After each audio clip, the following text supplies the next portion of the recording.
Good morning, everyone. Okay, so I just wanted to stop in. I know the symposium is already well underway, but I haven't been here, so I wanted to stop in and say hello and just check in and see how it's all going. Have you been enjoying the classes so far? Okay, good. We have, so Rabbi Pupko was here first, and I know he's great. Yes. He says, I love learning with him. He teaches often for the rabbis in the Chicago area, and I always enjoy learning with him, so I thought it would be great to have him here. And we also have a number of other teachers who are first-timers this year in the symposium. So I've had conversations with all of them. I think they sound very interesting and will be good teachers, so I hope you'll come and learn with them. So we have one more session this morning with Rabbi Frazen, and then next week we start a new series. This is a new instructor for us. Her name is Rabbi Danya Rutenberg. She has been the Hillel rabbi at Northwestern, although she's not in that position anymore. She left there and she's a writer. She's written several books. You can find her stuff on Amazon. I indicated in Portals if you have a copy of it. One of her books, which is called Surprised by God, How I Learned to Stop Worrying and Love Religion. So she's a young person about my age, and she seems very interesting. So I hope you'll come and learn with her. She's going to be teaching about family and relationships. So anyway, we have an exciting year. It's 3 sessions with her, yeah, starting next week. So we've got an exciting year at Symposium, and I hope you'll enjoy it. And I'm going to turn it over now to Rabbi Frazen. Thank you. He showed up today primarily because he wanted to introduce himself, because you wouldn't recognize who. That's right. I know, that's right. Don't hand these out yet. Okay. Good morning. Good morning. How are you? On this, on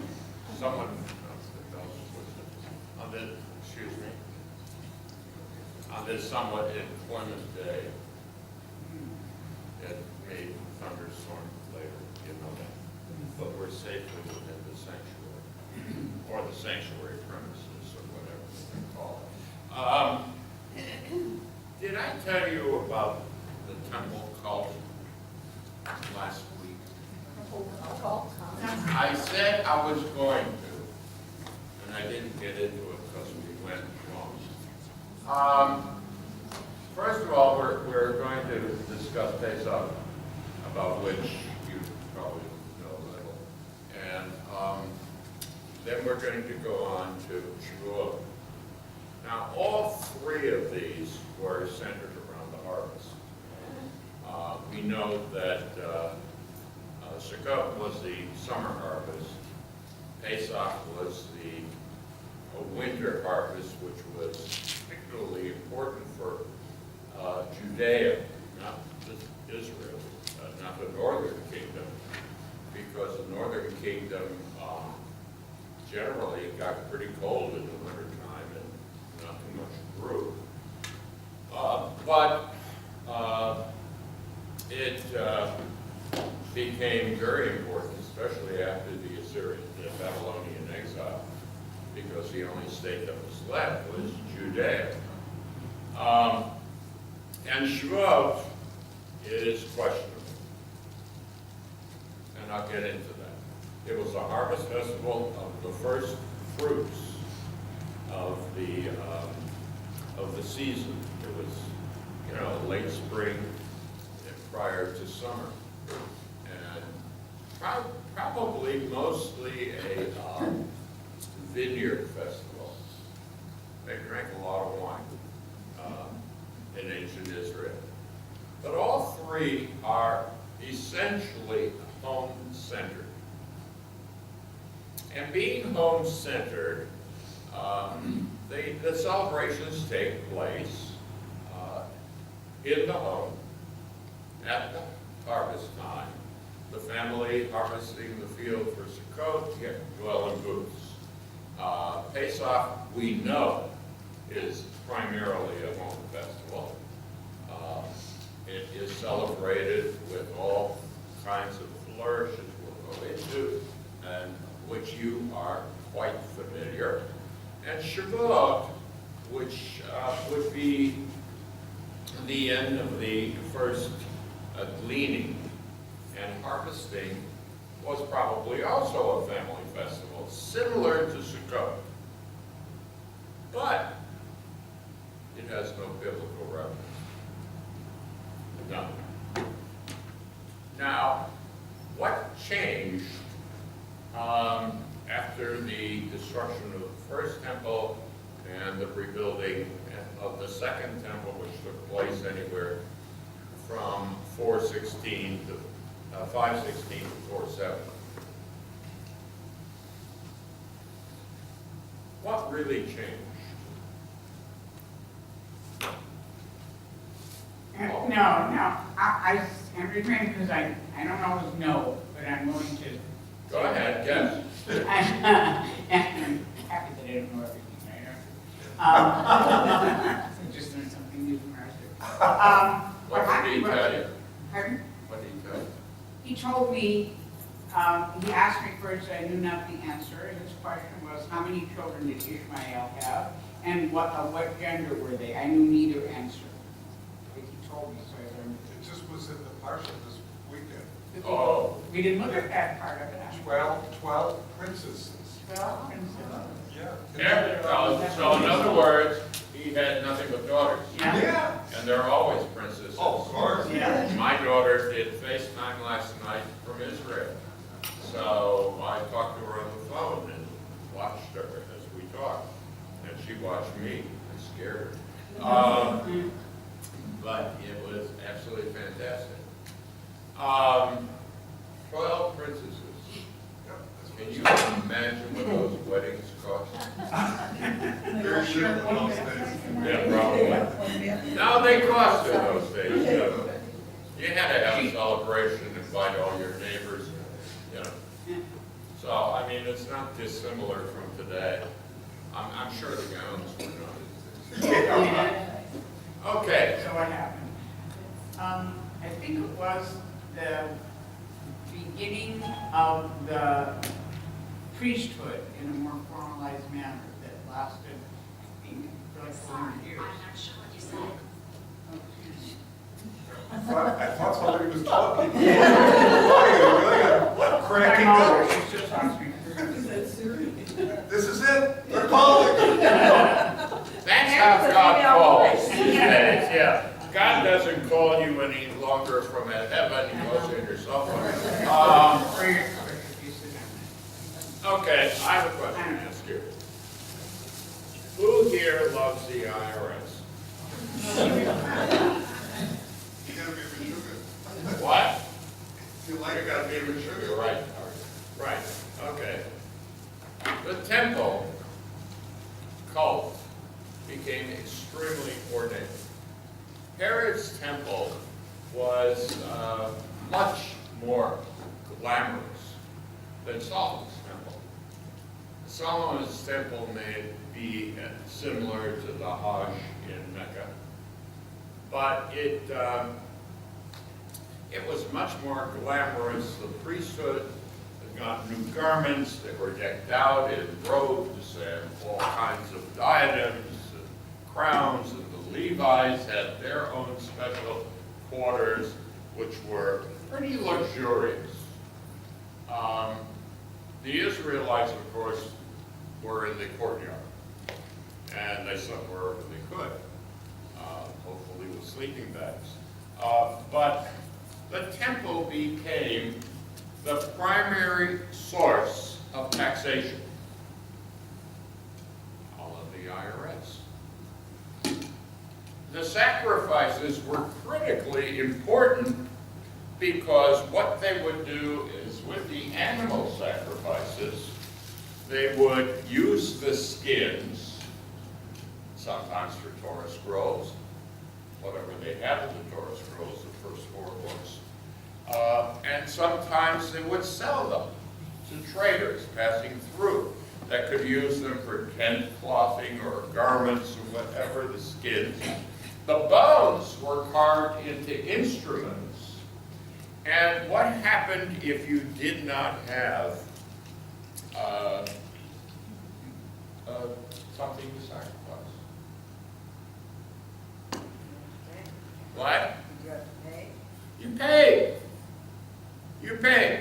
Now, let's say you had, as Steph, you have one milk cow, and you didn't want to part with that milk cow. What could you do instead of sacrificing that milk cow?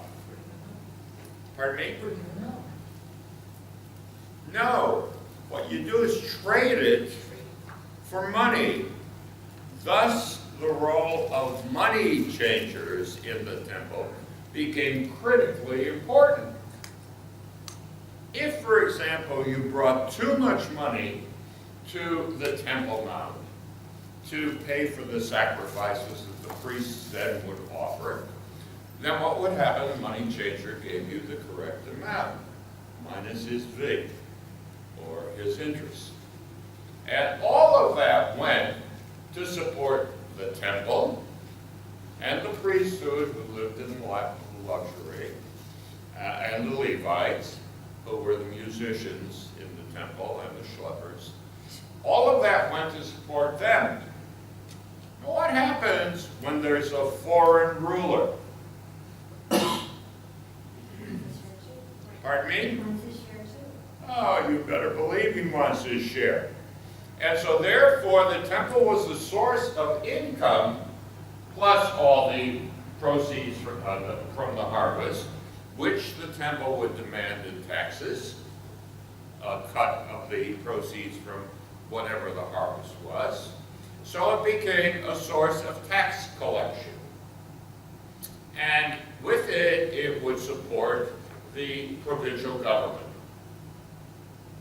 of any government that was running Judea at that time. It became the support of the kings of Judea, the kings and their courts. And we all know how much is the court of a king cost from our tales of the medieval kings and modern. So basically it became this center of worship. So you had to go there and you had to appease God in order to ensure a good year next year. Am I correct? So you had to go there, and the temple became the magnet, no longer the home. The home wasn't the magnet. It was the basic founding stone of the empire, but it wasn't the magnet it had been before. The temple became the magnet.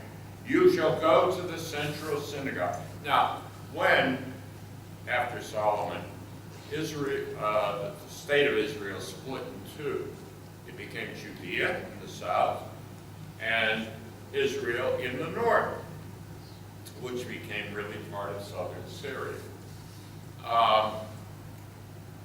And even in the north, when Jerusalem was no longer where the sanctuary was located, where was the sanctuary located? In the north, to do exactly the same thing as the temple in the south. Huh? Shiloh? No. Shiloh was the original worship place, right, but no, it moved to Bethel. To Bethel. And that was the northern kingdom. So you had the temple as this primary source of divine worship, where the priest would go into the Holy of Holies and enunciate God's ineffable name. And you better be on the good side. You better pay your taxes. Because if you didn't pay your taxes, you could lose your land to the temple and, put a property lien on your land if you didn't pay your taxes. So the temple became an object of worship in itself among the religious and an object of contempt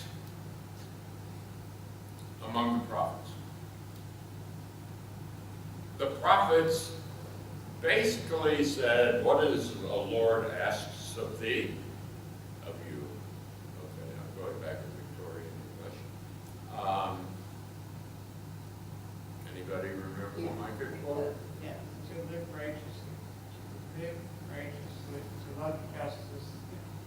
You're right, with your right. God. Yeah. Do justly, have compassion, and walk humbly with your God. Right. Okay. So basically, the prophets really fought against the temple establishment, which they saw as every establishment sees this as getting increasingly more corrupt, demanding more, spending a lot on themselves, and paying off the armies that may have controlled the country, as well as the administrative costs. So that's what you had as the temple. It was built by Herod, as I said, after the first temple was destroyed in 586. And when it was destroyed, the second temple in 70, there was the eschatologic.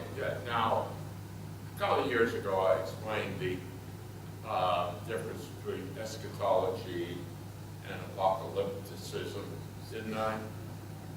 All your movies are apocalyptic. All the zombie movies are apocalyptic. World War Z, the worst movie I ever saw. All right? And I didn't go to a movie theater to see it. Okay, zombies, the living dead, right? It was an apocalyptic movie. The eschatology comes in at the end of it with renewing. There's supposed to be a third temple. A third temple in the new kingdom of Israel. The temple, the destruction of the temple, in my humble opinion, and I am certain that 1,000 people, rabbis, scholars would disagree with me, probably was the worst thing imaginable for the poor people of Judea. Similar to Washington, and especially what's going on today. The temple wasn't really involved with the social justice message of the prophets. It was involved with collecting taxes or the sacrificial cult.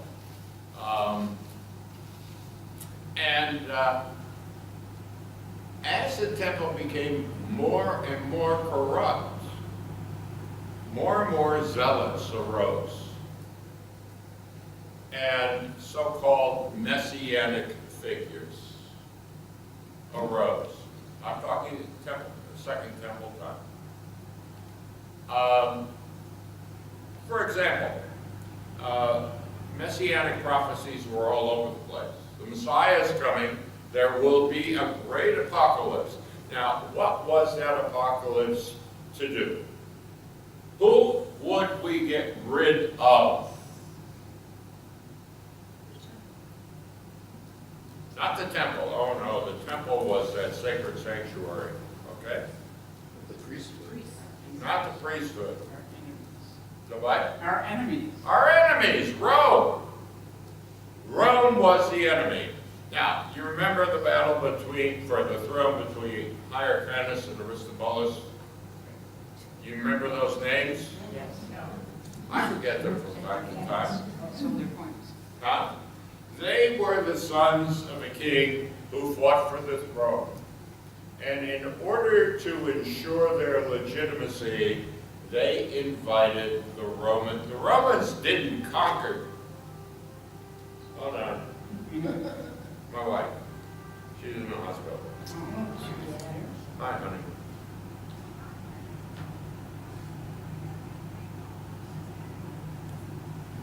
All of them?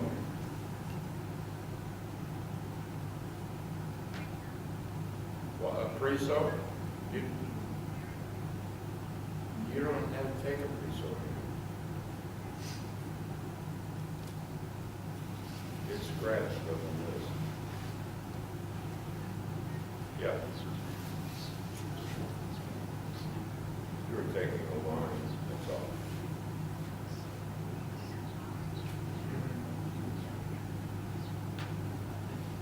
Because that was, they stretched the first one, so it wasn't getting that list, but we scratched that projection.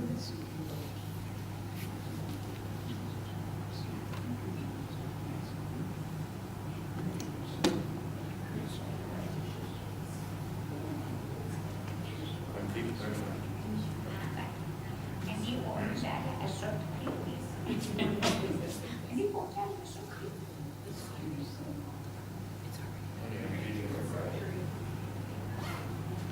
No, they'll start.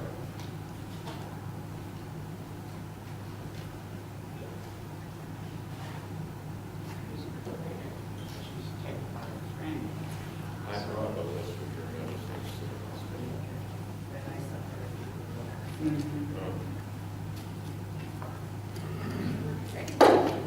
I gave it to the nurse. Ashley.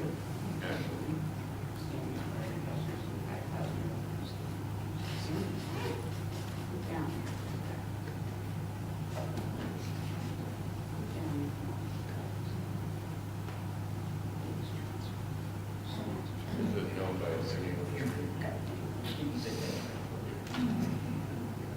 So they have kids that here.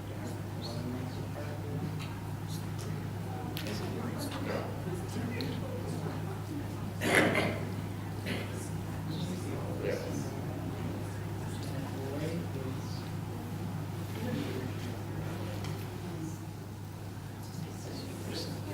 Okay.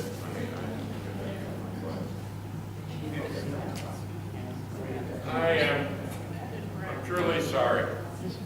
Okay, but she collapsed on the floor in the garage Friday, and she has a subdural hemorrhage. So she's in Evanston, and so that's why I took the phone. Oh, I'll do that. Now, the prophetic message was do justice, love mercy, and walk humbly with your God. Temple was the center of, quote unquote, the gathering, where everybody brings, in basic terms, tribute, so that they would prosper in the following years. The Messianic desire during the Second Temple time grew and grew. It grew even more as Rome increased its troops and its legions. And so therefore,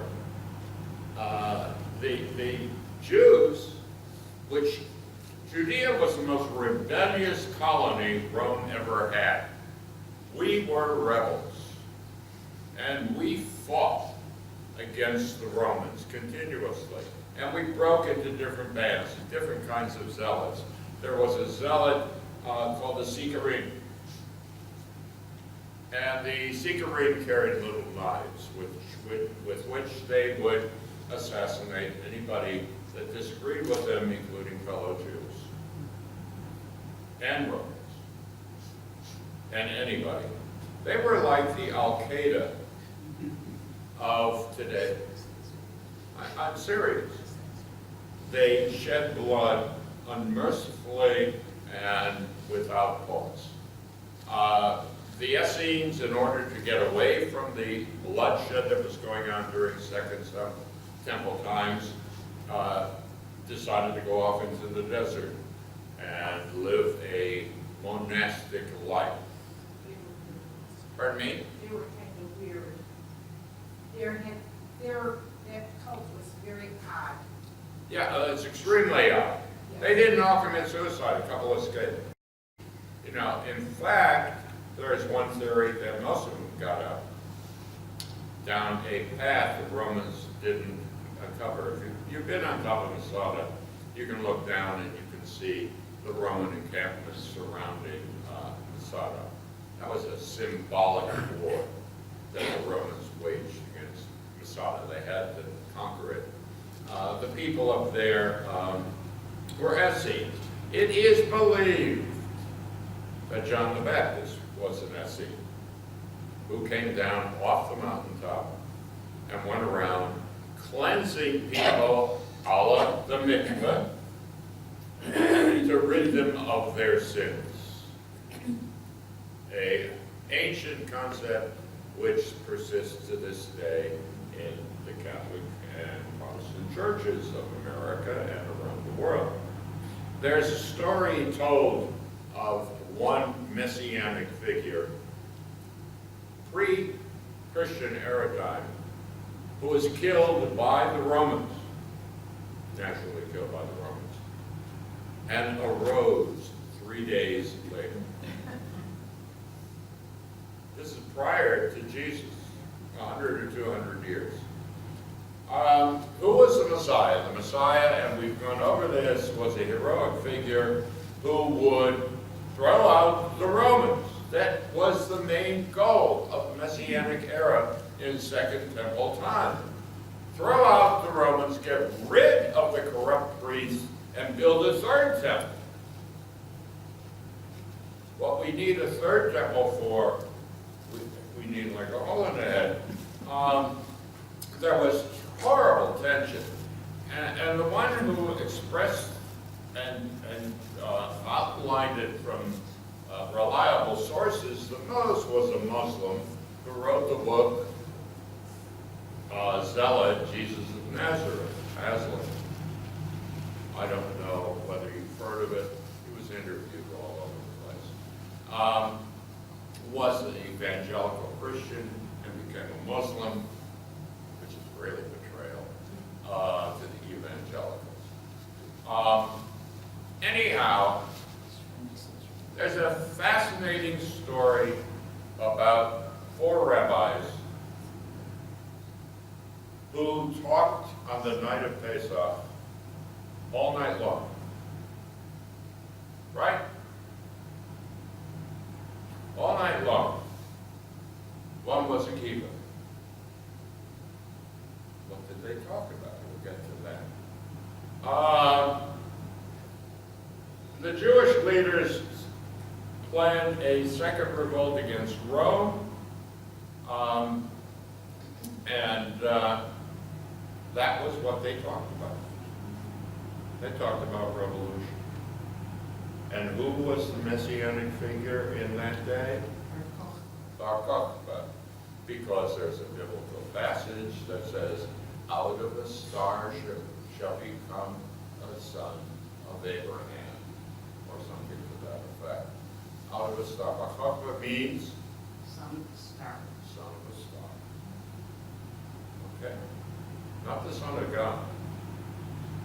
The son of a star. That revolution happened in the year 132 of the Common Era. It was successful for 2 years. And Rabbi Akiva was the spiritual leader of that revolution. He was later tortured to death by Rome. Okay? And the story is it happened, this is on the Haggadah. Happened that Rabbi Eliezer, Rabbi Yehoshua, Rabbi Elazar ben Azariah, Rabbi Akiva, and Rabbi Tarfon were reclining at a Seder in Bnei Brak, which was a hotbed of revolutionaries, Bnei Brak. And they were discussing the exodus from Egypt all that night.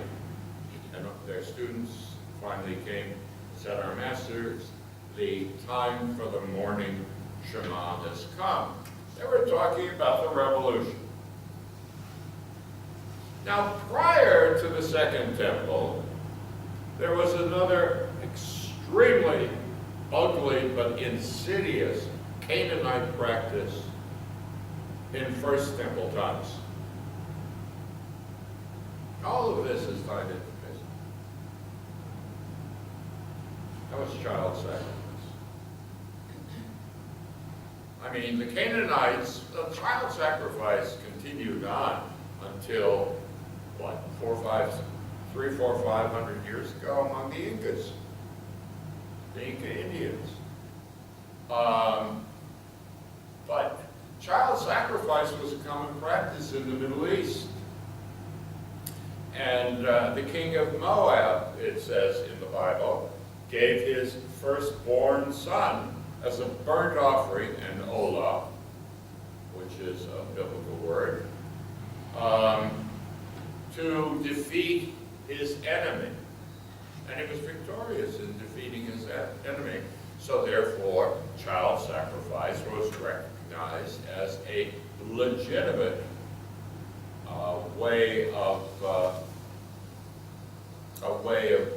repelling an enemy or defeating an enemy or winning a battle of one kind or another against the weather or the wind or the rain or whatever.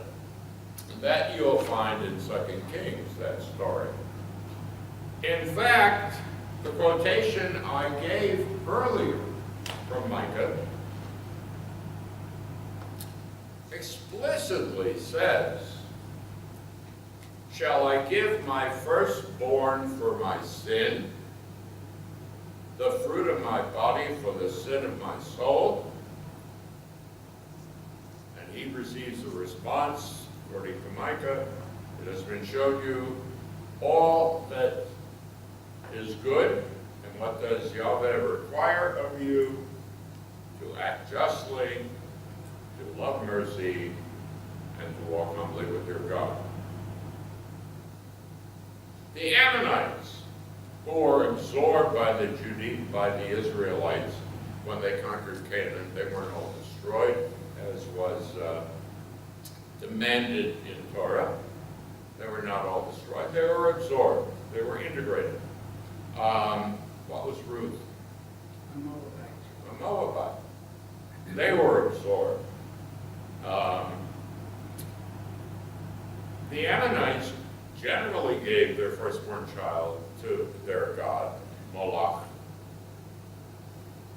So therefore the Bible in both Leviticus and Deuteronomy contain a number of laws against child sacrifice. The Torah forbids especially child sacrifice, which means if it has to forbid it, it's going on. It's obviously going on. If you have to say that you can't do this anymore, it means you're doing it. When did they finally stop doing it? Probably just prior to the Babylonian exile, and then during Second Temple time. So instead of child sacrifice, you had animal sacrifice. Okay? I personally feel circumcision, which is a hallowed tradition, there's a ban on it, I think, in like the city of San Francisco. It's in the courts. What? It's in the courts now. It's been in the courts. Yeah. And you know who started it? It's not in there. You know who started it? A doctor Yes. by the name of Dean Adele. Who absolutely started it because he was angry at his moil. Angry at his moil. Yeah. Nice Jewish boy starting the whole thing. Okay? But it's in the courts in San Francisco. Anyway, in Isaiah, a mention of Tophet, the word Tophet indicates child sacrifice in early Jerusalem practices. And the response in Leviticus 20, verses 2 through 5, forbidding child sacrifice, is a response. You know, there's a great deal of debate whether Abraham sacrificed Isaac or not. Whether he went through it. The tradition in Ur of Chaldees, from which Abraham came, was to sacrifice your child.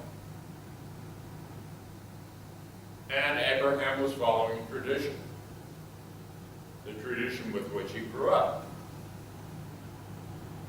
Now, whether he did or not, then Isaac becomes really a non-entity in the Bible, if you read it. You know, his wife was, well, it's true of all of us.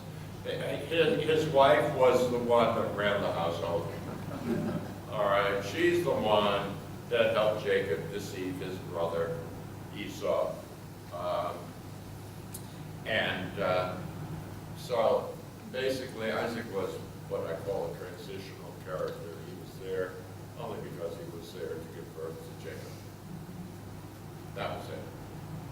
All right, now, Erwin, would you please pass on the You material? started to say about circumcision.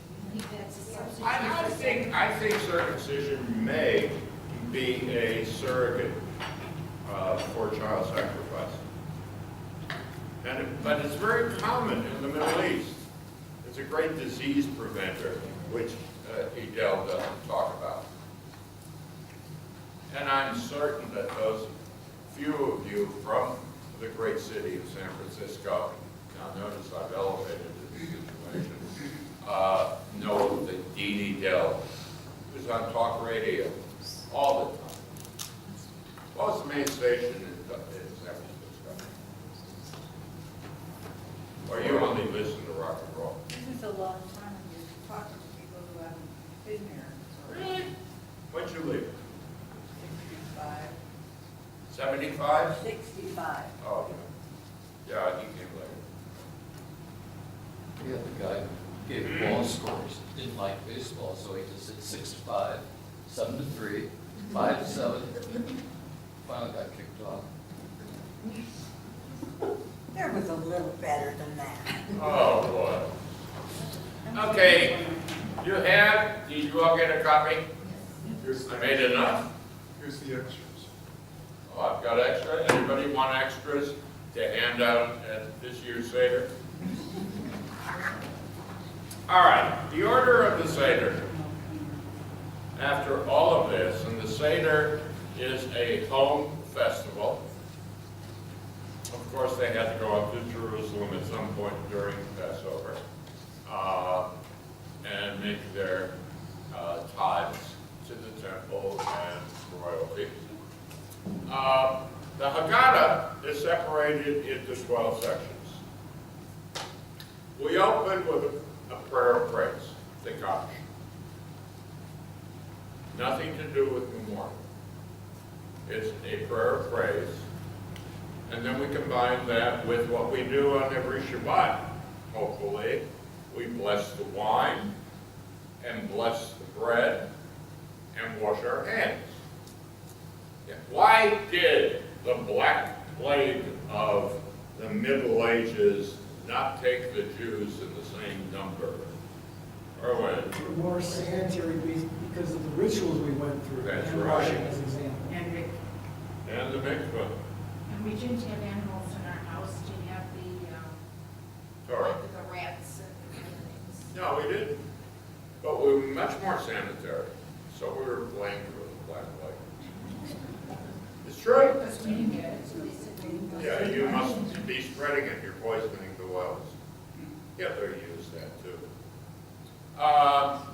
Then we go to the carpus. Now, the carpus is what color? Green. Need I go further? Springtime. All right?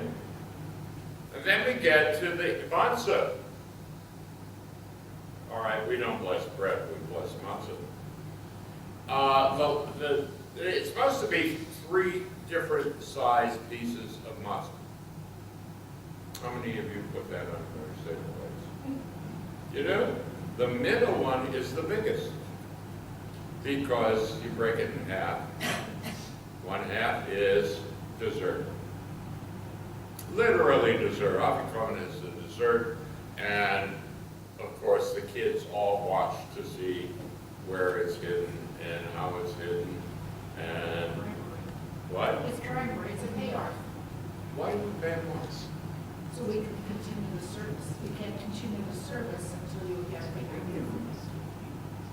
And the kid's attention is on the leader because he's the one traditionally selected to hide the Afikomen, and therefore they have to pay attention, right? I went to a Seder last year. It was very funny. It was a role reversal of the first order, where I'm sitting with the leader who is leading the Seder, and I won't mention who it is, but you all know him, member of the temple. And the kids, who usually were put in the back, you know, and disrupted the Seder, were all sitting in the front. You know, they were all grown and married, and they had family, and their kids were sitting in the front too. The parents were in the back. Total role reversal. I remember that when we had our Seders in my aunt's house, the youngest kid sat next to the boiler room. And I want to tell you, suit, tie, the whole bit, it was very formal. Suit, tie, we died. That heat coming out of the boiler, the coal burning furnace that they had was overwhelming. All right, anyway, the afikomen is the critical thing when it comes to the three matzah. Although, what do the three matzah represent? Three, magical number.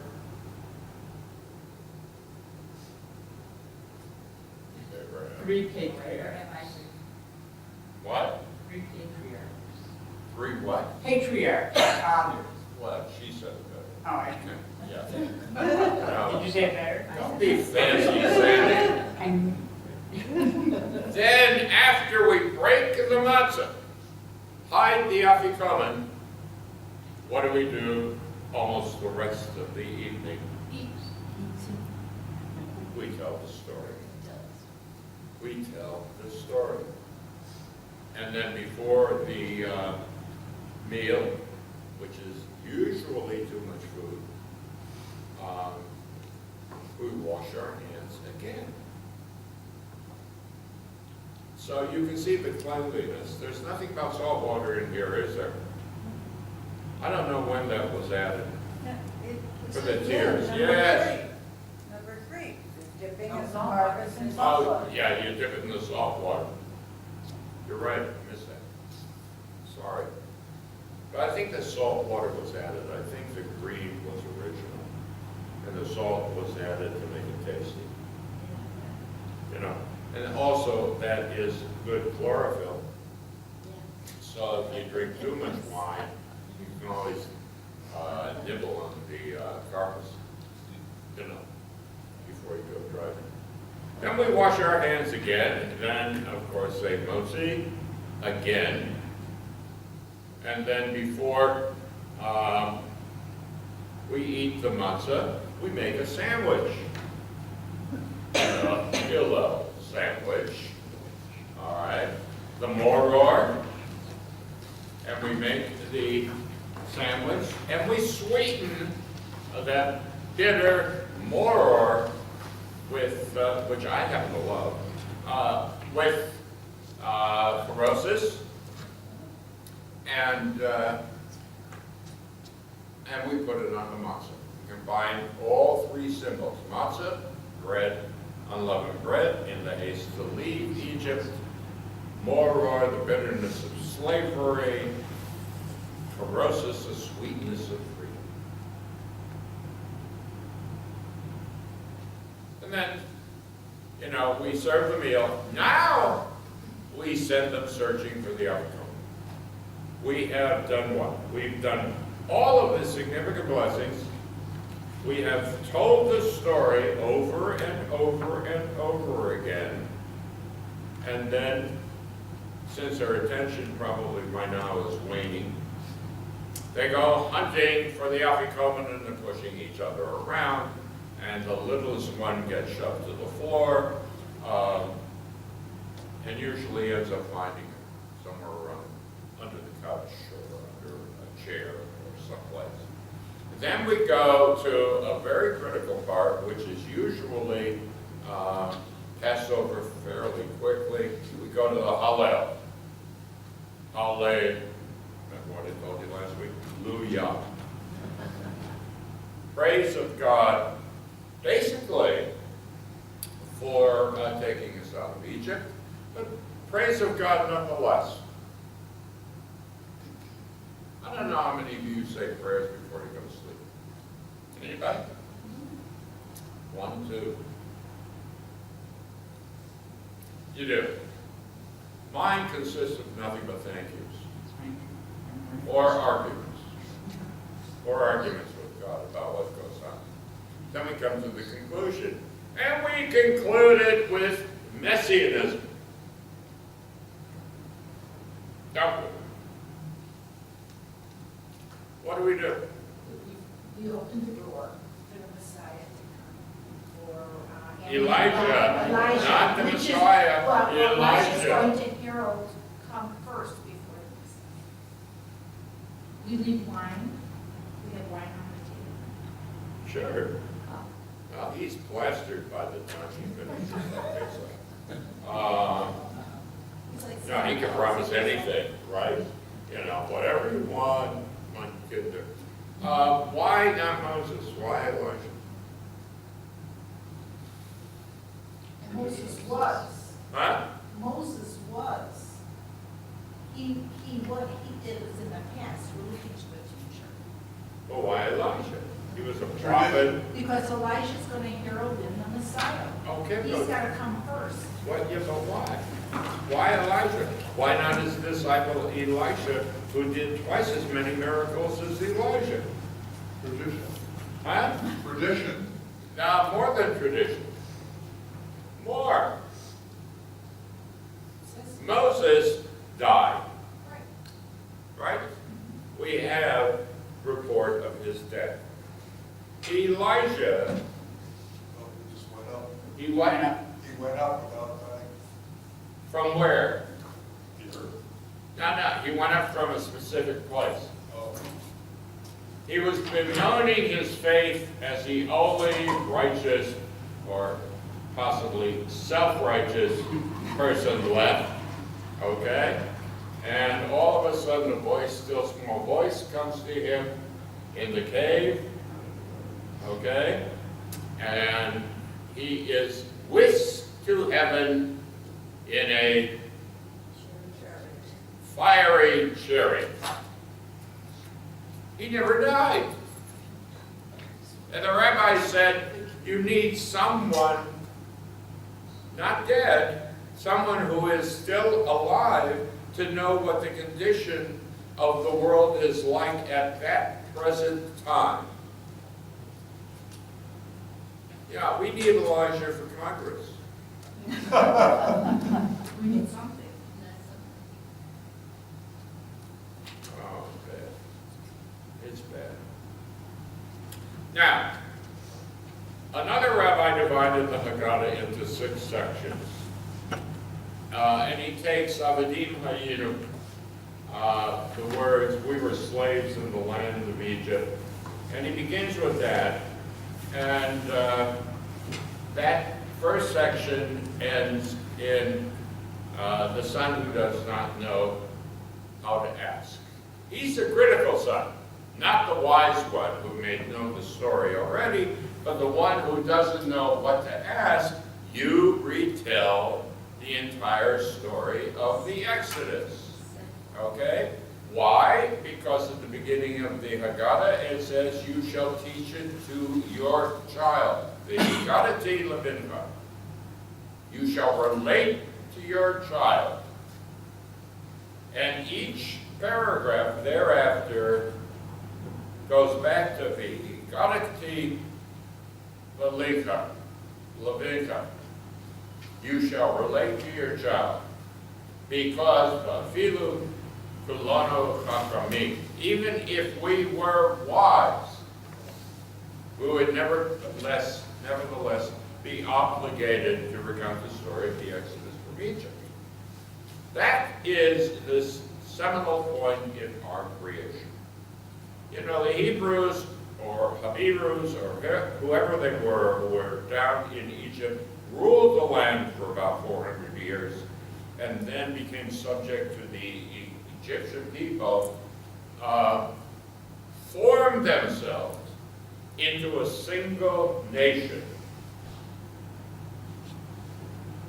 by the act of putting blood on the doorposts of the house and by crossing the Sea of Reeds, I'm not saying Red Sea because that's not how it reads, Sea of Reeds, while the Egyptian army is destroyed.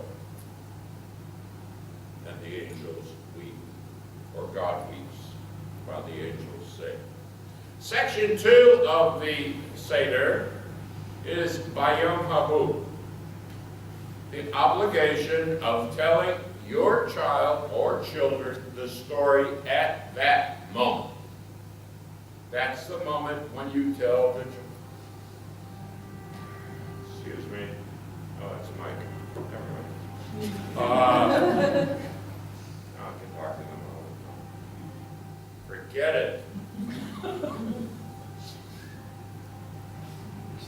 Notice my call? What's this sound? No, of course. What else?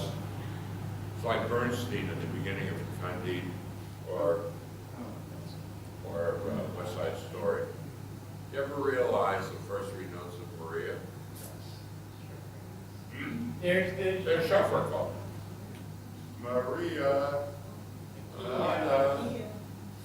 Okay. He's not allowed. Oh, you put a lot of work into it. Okay. You must tell the story on that day. The third section is Lamar, the telling of the story, because of your obligation to recount the Exodus from Egypt. And then the fourth section is the simple assumption that we all were slaves in Egypt. Now, I don't know how many, I've been caught up in this DNA study for years now to find out roots. And the National Geographic study, which was just finished a couple of months ago, has me primarily Mediterranean. So that the assumption is I came from a Middle Eastern country or North African country, my ancestors, 10,000 years ago. We all came from someplace in East Africa with the first Adam and Eve. Then what we do is we use the Seder plate. Rabbi Gamaliel said one must explain the symbols on the Seder plate. Why? It tells the story again. You have the lamb shank, or chicken neck, or turkey neck, or whatever you use. All right? That's the sacrifice to put the blood on the doorpost. You have the matzah, the bread of affliction. You have the moror, the pain of the slaves building the pyramids or whatever they were building. And at that point, it goes on to the fifth section, which says in every single generation, you must assume that you came forth Sa'adonai because of what God did for me. Not you, not them, for me.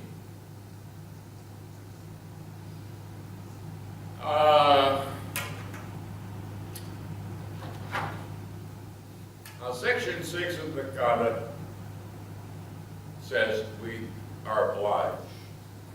The Hallel is there because we were freed from Egyptian bondage. And nothing is more true of the Jewish people than the concept of being freed from oppression. I mean, if you look at our history, time and again, we have been freed from bondage. Whether it was in Egypt, or Rome, or the church in the Middle Ages, or, God forbid, the Holocaust,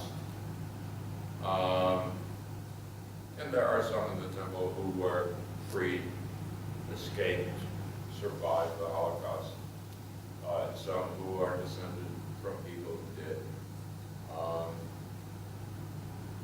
I must have had family in Europe. I don't know who they were. I wish I could find out, but I can't. Anyhow, we are dudes. We are duty bound to express our thanks to God for freeing us from Egypt and for all the kindness and beneficence He has given us. Look, we're the lucky ones. We were mostly born here. We grew up here. Sandy and I grew up on the south side where we were a significant minority. Maryland, too. You too, okay. We grew up on the south side, significant minority. Hyde Park had more Jews than South Shore. Sandy and I lived in South Shore. You lived in South It was Shore. 50-50. Huh? It was 50-50. What do you mean Not my 50-50? day. That's Hyde Park. Oh, that's Hyde Park. 50/50 East End is Hyde Park. 50-50 what? East End is Hyde Park. No, no, that's South Shore. 50% Jewish and 50%. No, that's South Shore. Oh, later on, South Shore became. Now, that is the horizontal street, not the vertical streets, right? East End. So you went to, I was in South Shore. We were 50. what school do you go to? Grade school? No, I was on the west side. Not for preschool. What high school? What? High school was South Shore. You went to South Shore? Yeah. I'm sorry. But it was more Jewish than not Jewish when I was there. No, South Shore was not that Jewish. I have a friend who lived in the Hyde Park district. Hyde Park was already half left by then. Yeah. What? Oh, well, that was a different era. You're much younger than me. Yeah, really. When did you? I have a friend who lived, and his father insisted he not go to Hyde Park. He lived at 69th and Chappelle, okay? And that he go to South Shore. Yes? Did you have any? No, Oh, scratching your head, okay. I heard the theory that not all the Jews went to Egypt, and some remained. Yeah, some remained in northern Israel. Yeah. Yeah. And some that left were not Jews. Right. There was a There mixed was a multitude. mixed multitude, which is a fascinating statement. We were absorbing people even then. Well, all of Egypt was under slavery. Only the pharaoh and the court and the royals had privileges. So, okay, those of us who went to Hyde Park had a predominantly Jewish education among the Jews there. Education-wise, I don't know. Those who went to South Shore had a predominantly Protestant and Catholic population. In my day, okay, it changed. It changed. When my brother went to Hyde Park, it was mostly black. Now, that was only 4 years after I did. Different world. Turned overnight. Okay. All right. Let's skip that. You missed the point or something. I missed what? You missed the point. What was the point of the discussion?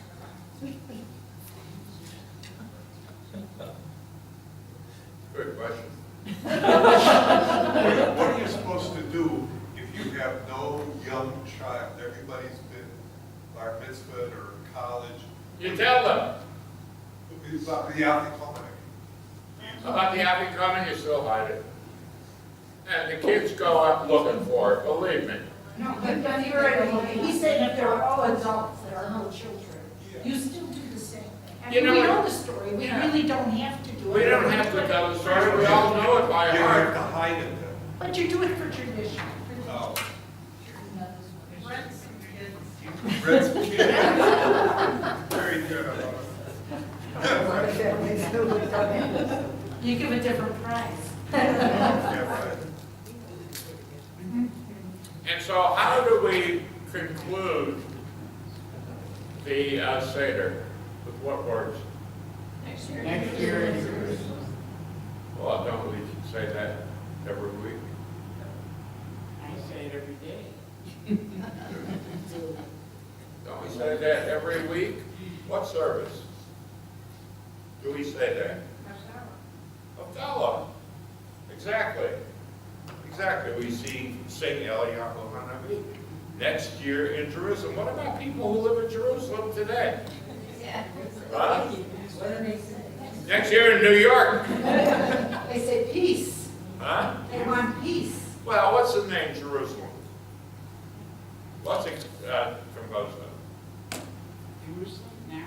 Now, supposedly the sacrifice of Isaac took place where the Temple Mount is. And Abraham called that place Yeh, where God will see. God will provide. The ancient name of Jerusalem was Shalem. Shalem.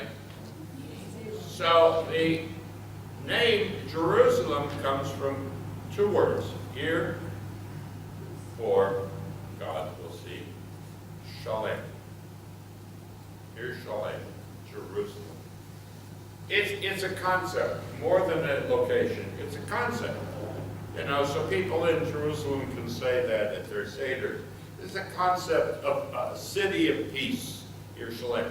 A concept of a wholeness, a concept of a oneness of mankind, humankind. A concept of a completion, that bitterness and rivalry and hatred and animosity will end, and they will all come together and worship in this holy city. Even the Holy Roman Empire considered Jerusalem, Capitolina, the center of all holiness. And holiness involves peace and completion. Okay? So we all say next year in Jerusalem, and then we all go burping on our way home. Next month. What? I said next month in Jerusalem, we'll be in Jerusalem. You'll be in Jerusalem? Yes. Hey, look up my daughter in Tel Aviv. We're not going to. What? I'll be at Tel Aviv. You'll be in Tel Aviv? Yeah, look at my daughter. Last night she called me on FaceTime on my iPhone, and we talked face to face, Yeah. and it was fantastic. Yeah. It was only 6 o'clock in the morning for her, and she was up ready to teach. Okay, Shavuot. There is no biblical precedent for Shavuot. None whatsoever. You do not find Shavuot in the Torah. You don't even have Josephus talking about Shavuot. You know, the guy who gave up his army in 7, the historian, the great historian. In the Antiquities, he doesn't talk about it. Now, Shavuot was originally known as Chag HaKatsir, the time of harvest, or a harvest festival. It is also known as the Feast of Weeks, or Tabernacles, as the Gentiles call it, or Christians, or whatever. Okay? Or Chag HaBikurim, the festival of the first fruits. And there is nothing, actually nothing. The Bible was codified, or canon, became canon in the 1st century of the Common Era. All the emendations, all the dilemmas that crop up in the different tellings of the story that occur in the Bible, they were all amended to some people's satisfaction, not everybody, by the 1st century of the Common Era. The Book of Maccabees was I'm talking about the Tanakh, not the Chumash. The Book of Maccabees was left off because it was a bloody victory, and the Maccabees were like the Zealots, who gave the empire away to Rome. Neither Josephus in 100 or Philo in 40 AD mention Shavuot. So it's a fairly recent holiday. Nothing in rabbinic literature, in the Talmud, in the Midrashim, in the Haggadot of that period mentions Shavuot. Nothing.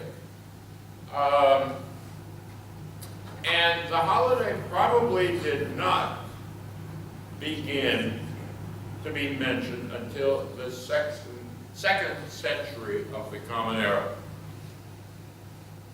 And according to the sayings of Rabbi Eliezer, there always had to be some authority. It was associated with the giving of the Torah. Why? Because it is how many days after Pesach? 40. Right. 40. And they were in the wilderness for 40 days. There's the connection. So what they did is took an ancient agricultural festival, and because it's 40 days after Pesach, they made it, okay, the giving of the Torah, or the Ten Commandments on Mount Sinai.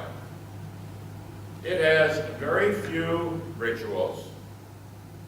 You know, flowers, maybe, decorate, perform invented confirmation to be taken place, which was to give primarily, first, the girls an opportunity to have some sort of a coming-of-age celebration like bar mitzvah for the boy, until bat mitzvah came along. Today is a good way to keep the kids in Sunday school when they are at an age when they begin to really understand what we're talking about. If we're not still telling fairy tales, you know, because Sunday school is mostly fairy tales. The most important thing about Shavuot is what we study and we dairy. what? We study. What do you study? Torah. And specifically what? Specifically what? What's read on Shavuot? Very important book. Song of Songs.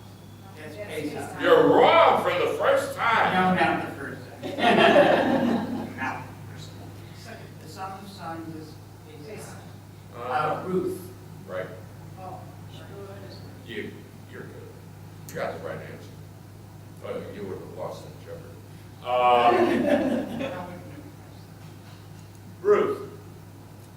Why is that so important? She accepted the Torah. Huh? She accepted the Torah. She accepted the Jewish people. and her lineage goes to the To Messiah. David. Yeah. Lineage what? Her lineage. If it wasn't for Ruth, you wouldn't have David, and hopefully the Messiah. She chose, she was the first one to choose Right. to be Jewish. And that's critical. Yeah.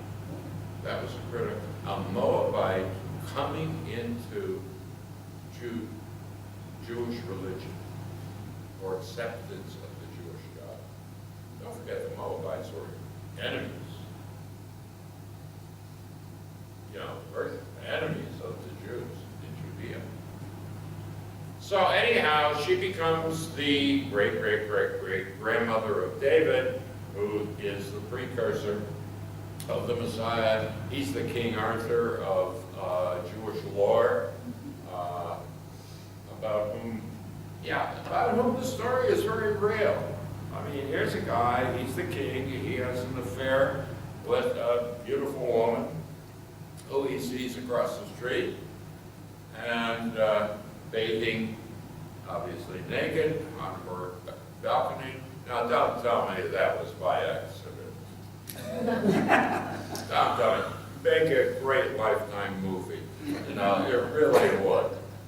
All right. You know, as I said, we got duplicates here.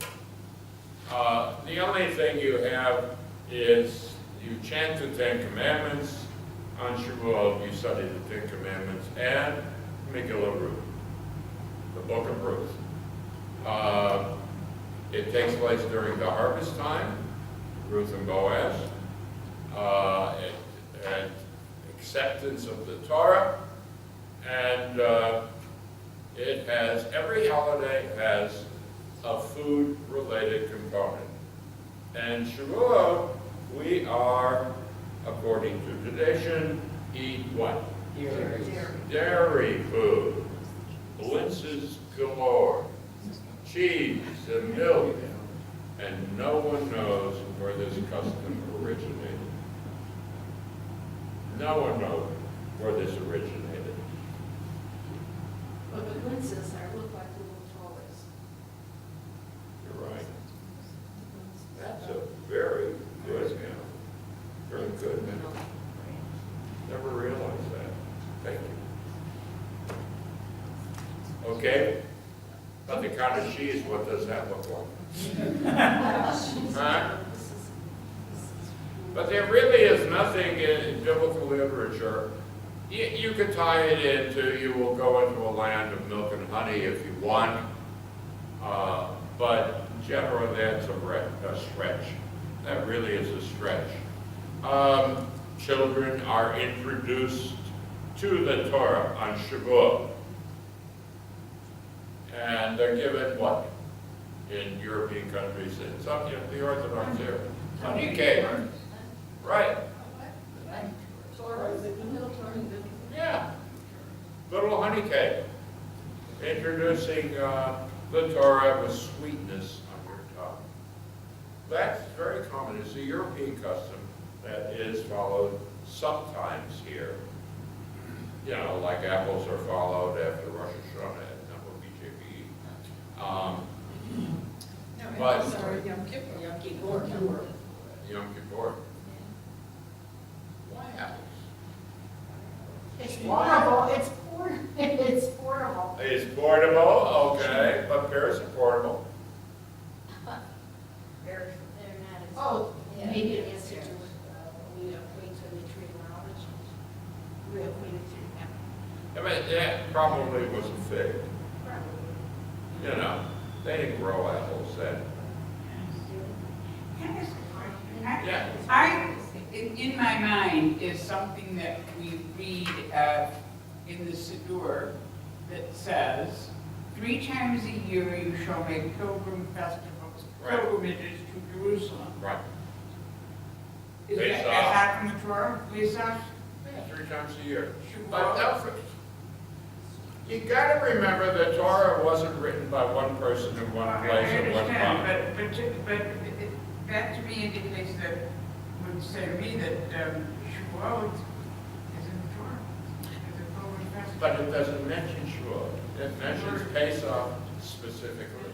It mentions Sukkot It doesn't give the specifically. name. There is no given name or title to the third pilgrim festival.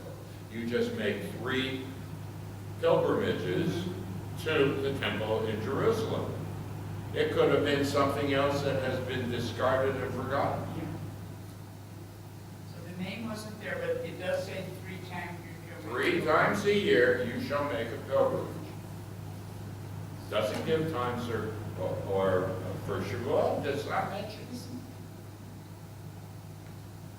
It really is something that's only 1,800 or 1,900 years old, with the name and the date. Pesach, we have definite date, 15th of December. Okay. Sukkot is the 15th. Okay. So we have definite dates for those. The question, why do we start the year in the 7th month? What? It's the beginning of the year. It's On the beginning of 7th month? Yes. According to the Hebrew calendar, it doesn't occur on the first day of the first month. It occurs on the first day of the 7th month. In order, why on that day? Think about it.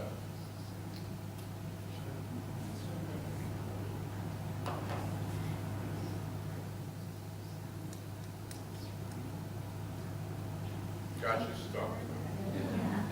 We heard. Okay, I'm going to tell you what I think. Now, mind you, when I tell you what I think is what I think. what has just happened? Well, not this year, but previous years when it comes to its regular time. What has just happened? Summer is over. Fall is occurring. Right? The leaves are beginning to turn color. They're beginning to drop. The onset of winter is approaching. Winter is a season in which you don't grow anything. It is, I remember that living in Sacramento, the winters were the dullest kind, nothing but gray skies. Gray skies, every single day. I mean, no sun. If there was a sun, you didn't know it existed. But it was all gray skies, unless you went up to Tahoe and you would see some sun, or went into the city and you would see some sun. But nothing. Nothing at all. Now, it wasn't the same in San Francisco, where two of our most friendly students come from. Depends where you lived in San. Oh, really? Uh-huh. Well, you got fog every morning. No, there's some areas hardly ever got sun. Summer is cold. Winter, we warmed up by going into San Francisco in the wintertime. Dreary And cooled off in the summer. and cold off in the summer, right, right. Dreary, rainy days for endless days, which of course fed the water system of California and enabled agriculture to flourish in the Central Valley. But it was dull. And it was depressing. So you have a holiday, the end of summer, which is full of life and sun and flowers and color. And it celebrates what? Hope. Actually, Rosh Hashanah are hopeful holidays. We come off hoping will be inscribed in the book of life. They're hopeful holidays. They give us the hope to face the dreariness of the week. And in giving us that, we can go forward in a new year with all of the great expectations that the word new represents.